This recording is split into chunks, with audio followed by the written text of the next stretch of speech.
প্রিয় দর্শক শ্রোতা, আশা করছি ভালো আছেন। আজ এই ভিডিওটির মাধ্যমে জানাতে চাচ্ছি একজন এমপি বা মন্ত্রী কত টাকা বেতন পান বা সর্বসাকুল্যে তিনি মাসে কত টাকা সরকারের কাছ থেকে পেয়ে থাকেন।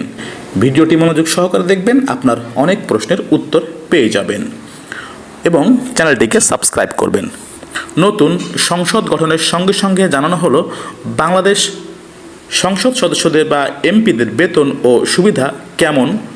শুক্রবার 13 ফেব্রুয়ারি 297 জন নবনির্বাচিত সংসদ সদস্যের গেজেট প্রকাশিত হয়েছে। সংসদ সদস্যদের বেতন ও ভাতা মেম্বার অব পার্লামেন্ট অর্ডার 1973 অনুযায়ী নির্ধারিত, যা সর্বশেষ 2016 সালে সংশোধন করা হয়েছিল।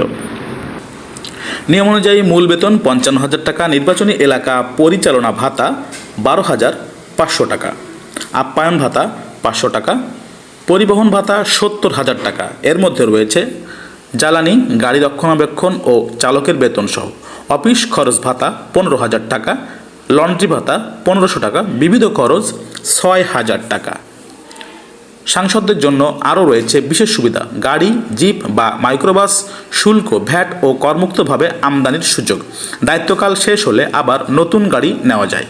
অভ্যন্তরীণ ভ্রমণে বছরে সর্বোচ্চ 1,20,000 টাকা তারা ভ্রমণ ভাতা পেয়ে থাকেন। ট্রাভেল পাস, দায়িত্বকালীন দৈনিক ভাতা 750 টাকা, যাতায়াত ভাতা 75 টাকা, সংসদীয় বৈঠকে উপস্থিত থাকাকালে দৈনিক ভাতা 800 টাকা ও যাতায়াত ভাতা 200 টাকা পেয়ে থাকেন। এছাড়াও চিকিৎসা সুবিধা, সংসদ সদস্য ও পরিবারের জন্য সরকারি প্রথম শ্রেণীর কর্মকর্তাদের সমমানের চিকিৎসা এবং মাসিক 700 টাকা চিকিৎসা ভাতা, দুর্ঘটনায় মৃত্যু ও স্থায়ী পঙ্গুত্বে 10 লাখ টাকা সরকারি বীমা, বছরে সর্বোচ্চ 5 লাখ টাকা ঐচ্ছিক অনুদান তহবিল ব্যবহারের সুযোগ। টেলিফোন সুবিধা মাসিক 7,800 টাকা পেয়ে থাকেন। এছাড়াও আনুষঙ্গিক আরও অনেক ভাতা বা সুবিধা বাংলাদেশের এমপি মন্ত্রীরা পেয়ে থাকেন। ভিডিওটি ভালো লাগলে চ্যানেলটিকে অবশ্যই সাবস্ক্রাইব করার জন্য অনুরোধ জানাচ্ছি।